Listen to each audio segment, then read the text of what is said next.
Assalamualaikum warahmatullahi wabarakatuh. Selamat pagi teman-teman. Semoga di pagi yang cerah ini teman-teman semua senantiasa dalam lindungan Allah Subhanahu wa taala, selalu sehat, bahagia, dan tetap bersemangat, semakin bersemangat untuk berjuang mencapai cita-cita apapun yang menjadi cita-cita teman-teman semuanya. Hari ini tanggal 13 Februari tahun 2024, satu hari menjelang pemilu, saya merekam suara ini. Dan posisi saya sedang ada jauh dari luar Jakarta. Sejak kemarin malam, dini harinya hingga pagi hari saat saya beraktivitas, hati saya cukup bergejolak. Sumbernya adalah dari YouTube. Ada tontonan yang membuat saya terhenyak dari posisi saat itu rebahan, karena saya sedang santai gitu menunggu datangnya jemputan untuk ke kantor. Nah, teman-teman juga boleh ikutan menonton ya, supaya energinya kita bisa sama nih. Ya. Channelnya adalah Off the Record dari FNN Forum News Network yang dikawal oleh Her Subeno Arif. Dan banyak sekali wartawan senior Indonesia lainnya, dan tentu mereka sangat berintegritas. Mereka berkumpul di dalam channel tersebut. Dalam channel Off the Record disajikan banyak sekali tontonan dan ulasan yang seharusnya membuat hati nurani kita semakin terbuka, semakin mampu bersuara, membuat jiwa perjuangan kita bangkit, membuat kita pantas kecewa pada diri kita sendiri. Khususnya saya ini ya, saya perlu refleksi di mana posisi saya saat ini. Nah, dari salah satu tontonannya menyajikan bahwa bagaimana kondisi relawan salah satu calon presiden di Indonesia. Mereka itu bergegas, berjuang, menyingsingkan lengan, mengorbankan kepentingan mereka sendiri, menyerahkan waktu, tenaga, pikiran, dan bahkan harta untuk kepentingan orang banyak. Orang-orang berjalan kaki lebih dari 60 km di bawah terik matahari dan hujan gerimis. Mereka terus berjalan menghadapi rintangan, melalui hambatan untuk mencapai satu titik. Yaitu apa teman-teman?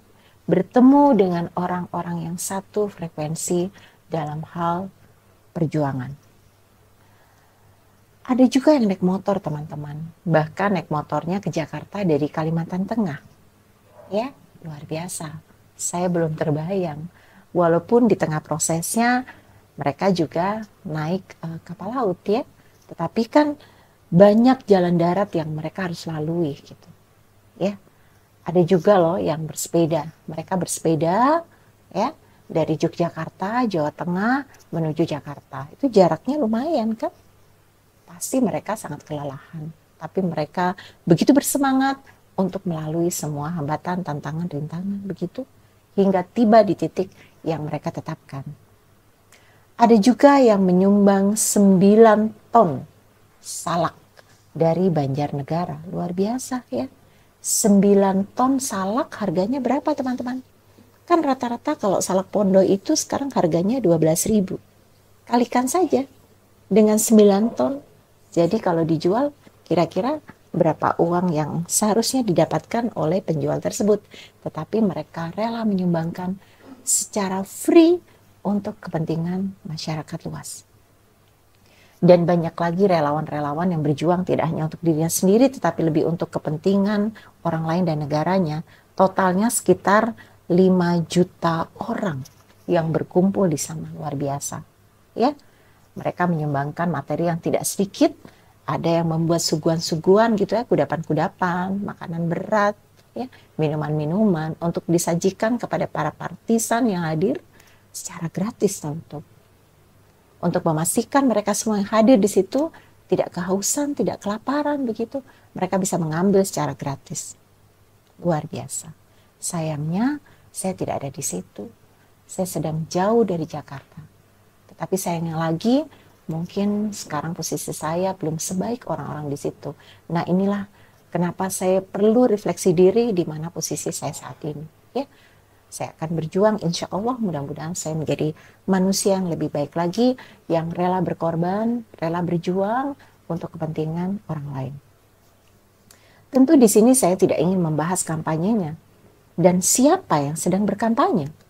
Yang ingin saya bahas adalah bahwa ternyata di Indonesia yang sedang tidak baik-baik saja, yang sangat rentan akan kehadiran koruptor ya, yang masih tentu senang untuk memperbesar kantongnya sendiri, tapi masih banyak orang yang rela berkorban untuk kepentingan orang lain.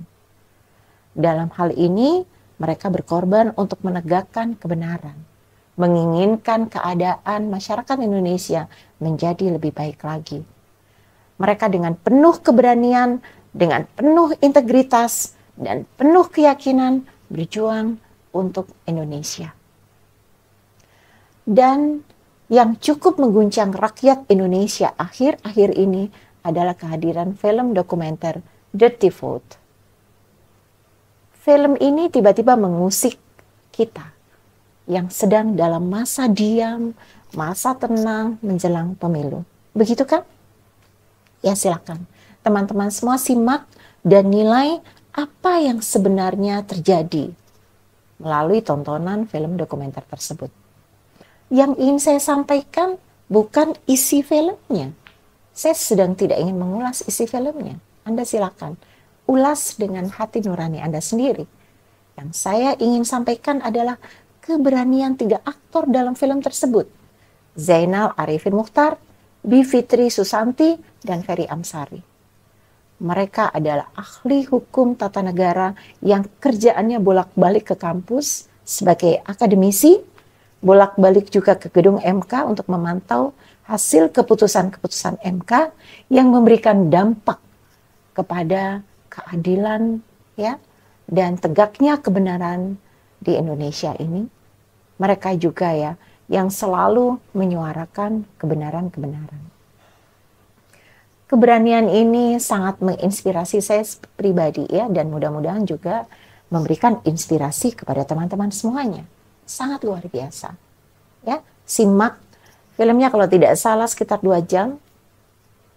Detik demi detik, menit demi menit, dan saksikan sebenarnya apa yang terjadi. Ya, saat banyak orang lain berkorban, keringat mereka, waktu, tenaga, uang, pikiran, bahkan keberanian mereka bisa memancing pengorbanan nyawa mereka demi untuk menegakkan kebenaran dan keadilan. Lalu di mana kita saat itu? Kan itu pertanyaannya. Saat orang lain bekerja untuk menghasilkan jalan bagi kita semua agar kita bisa meneruskan hidup yang lebih baik, lebih sejahtera, lebih damai, di mana kita? Apakah kita sudah cukup menyediakan pikiran, menyediakan waktu dan tenaga, atau sekedar menyiapkan minum penghilang dahaga bagi orang lain? Memang banyak narasi mengatakan kita lebih baik damai, tenang, jangan ramai, jangan berisik, ya, karena kita perlu hidup dalam harmonisasi. Tetapi ada apa di balik narasi itu? Apakah kedamaian yang hakiki bisa kita capai dengan komunikasi yang baik, yang tenang begitu ya? Bermusyawarah, apakah bisa? Baik, kita bisa coba jalan awal seperti itu. Komunikasi ya, interaktif gitu kan, yang damai, yang sejuk, menenangkan. Lalu kita bisa apalagi bermusyawarah begitu, mencobanya ya, saling mengingatkan, bernegosiasi. Tetapi ketika jalan-jalan tersebut sudah tidak bisa digunakan, lalu jalan apa lagi yang kita bisa lakukan? Tentu kita tidak membiarkan kita terlelap dalam kedamaian, dalam harmonisasi, tetapi sebenarnya adalah harmonisasi dan kedamaian yang menjerat kita, memenjarakan kita, agar kita tunduk, agar kita patuh pada ketidakadilan, pada ketidakbenaran. Lalu apakah kita tetap diam? Ya, mari kita merenung. Apakah kita cukup puas dengan apa yang kita lakukan saat ini? Padahal, apa teman-teman? Waktu kita segera berakhir, entah kapan itu.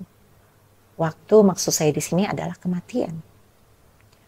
Artinya, ketika kematian ini datang, maka usai juga waktu kita untuk berjuang, untuk menghasilkan kebaikan. Apakah jika hari kita selesai, kita sudah puas dengan tindakan-tindakan kita? Jangan sampai saat kita sudah menjelang dimakamkan, kita baru sadar bahwa kita sebenarnya belum melakukan apa-apa. Sebenarnya tidak akan menjadi masalah jika kita tidak melihat hasil dari perjuangan kita, tetapi pastikan kita ada di jalan yang benar. Dan kita menjadi pelaku atau bagian dari perjuangan untuk menegakkan kebenaran itu. Mari kita lihat ke diri kita sendiri. Jangan-jangan kita masih terus berpikir, jalan mana yang akan saya tempuh? Jangan-jangan kita masih diam menyendiri karena kita ketakutan untuk keluar, menunjukkan siapa diri kita sesungguhnya.